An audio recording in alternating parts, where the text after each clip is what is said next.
ശബരിമലയിലെ വിലപിടിപ്പുള്ള വസ്തുക്കളുടെ കണക്കെടുക്കാനായി ഹൈക്കോടതി നിയോഗിച്ച ജസ്റ്റിസ് കെ.ടി. ശങ്കരൻ സന്നിധാനത്ത് പരിശോധന തുടരുകയാണ്. ചെന്നൈയിൽ നിന്ന് അറ്റകുറ്റപ്പണികൾ പൂർത്തിയാക്കി എത്തിച്ച ദ്വാരപാലക ശില്പങ്ങളുടെ പരിശോധന ഇന്ന് പൂർത്തിയാക്കും. തിങ്കളാഴ്ചയായിരിക്കും ആറന്മുളയിലെ പ്രധാന സ്ട്രോങ് റൂം പരിശോധിക്കുക. വിവരങ്ങളുമായി പത്തനംതിട്ടയിൽ നിന്ന് ജയശങ്കർ ചെയ്യുന്നു. ജയശങ്കർ, ഇന്നത്തെ ഒരു പരിശോധനയുടെ സ്വഭാവം എങ്ങനെയായിരിക്കും? ഇന്നലത്തെ പരിശോധന എങ്ങനെയാണ് മുന്നോട്ട് പോയത്?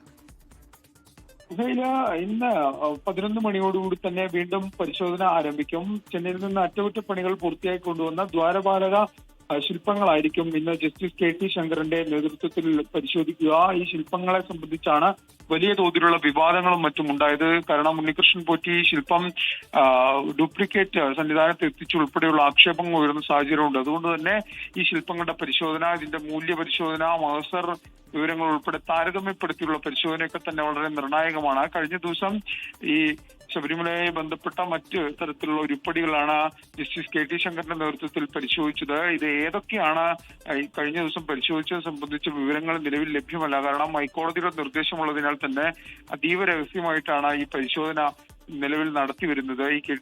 ഇതുമായി ബന്ധപ്പെട്ട ഇതിന്റെ ആദ്യഘട്ടത്തിൽ പുറത്തുവിട്ട ഒരു സമയക്രമം മാത്രമാണ് നിലവിൽ നമ്മുടെ കയ്യിലുള്ളത്. അതിനപ്പുറത്തേക്കുള്ള വിവരങ്ങൾ നിലവിൽ ഈ സംഘത്തിൽ നിന്ന് ലഭ്യമാകാത്ത ഒരു സാഹചര്യം ഉണ്ടെങ്കിൽ പോലും ഇന്ന് ഈ സ്വർണ്ണപ്പാളിയുമായി ബന്ധപ്പെട്ട പരിശോധന പൂർത്തിയാക്കും എന്നാണ് നമ്മൾ പ്രതീക്ഷിക്കുന്നത്.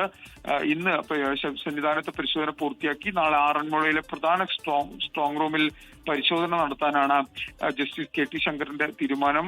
വൈകിട്ടോടുകൂടി അദ്ദേഹം മലയിറങ്ങും. അതിനുശേഷം നാളെ രാവിലെ ആറന്മുളയിലെത്തി പരിശോധന നടത്തും. ഹൈക്കോടതി നിർദ്ദേശമുള്ളതിനാൽ തന്നെ മാധ്യമങ്ങൾക്കൊന്നും ഈ പരിശോധനയുടെ ഭാഗമാകാൻ നിലവിൽ അനുമതിയില്ല. അതീവ രഹസ്യമായാണ് ഈ പരിശോധനകൾ പൂർത്തിയാക്കി 2 ആഴ്ചക്കുള്ളിൽ തന്നെ റിപ്പോർട്ട് കോടതിയിൽ സമർപ്പിക്കുകയും ചെയ്യും. ഈ ജസ്റ്റിസ് കെ.ടി. ശങ്കരൻ ഈ പരിശോധനയുമായി ബന്ധപ്പെട്ട് സ്മാർട്ട് ക്രിയേഷൻസിനോടും ഉണ്ണികൃഷ്ണൻ പോറ്റിയോടും ഹാജരാകാനുള്ള ഒരു നിർദ്ദേശം നൽകിയിരുന്നു. അവരുടെ ഒരു സാന്നിധ്യം വേണമെന്ന് ആവശ്യപ്പെട്ടിരുന്നു. പക്ഷേ നിലവിൽ ക്രൈംബ്രാഞ്ച് ഉൾപ്പെടെ എടുത്ത കേസിൽ 1-ാം പ്രതിയായ ഉണ്ണികൃഷ്ണൻ പോറ്റി ഈ പരിശോധനയ്ക്കായി സന്നിധാനത്തേക്ക് എത്തില്ല. പക്ഷെ സ്മാർട്ട് ക്രിയേഷൻസിന്റെ സിഇഒയോ ഇല്ലെങ്കിൽ അവരുടെ പ്രതിനിധിയോ ഒരു പക്ഷേ ഇന്ന് സന്നിധാനത്തേക്ക് എത്തിയേക്കാം. പക്ഷെ ഇക്കാര്യത്തിൽ നിലവിൽ വിവരങ്ങൾ ലഭ്യമല്ല. ഇതുവരെ എന്തായാലും ഇതുമായി ബന്ധപ്പെട്ട വിവരങ്ങൾ ലഭ്യമല്ല.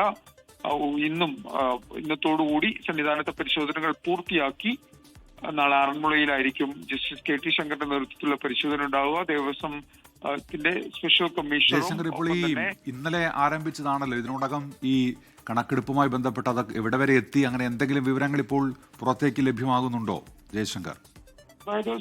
അതായത് ഉന്മേഷ, ഇതുമായി ബന്ധപ്പെട്ട് നിലവിലുള്ള മഹസർ, മറ്റു രേഖകൾ, നിലവിലുള്ള അളവ്, തൂക്കം, ഇതൊക്കെ താരതമ്യപ്പെടുത്തിക്കൊണ്ടുള്ള ഒരു പരിശോധനയാണ് ജസ്റ്റിസ് കെ.ടി. ശങ്കറിന്റെ നേതൃത്വത്തിൽ നടത്തുന്നത്.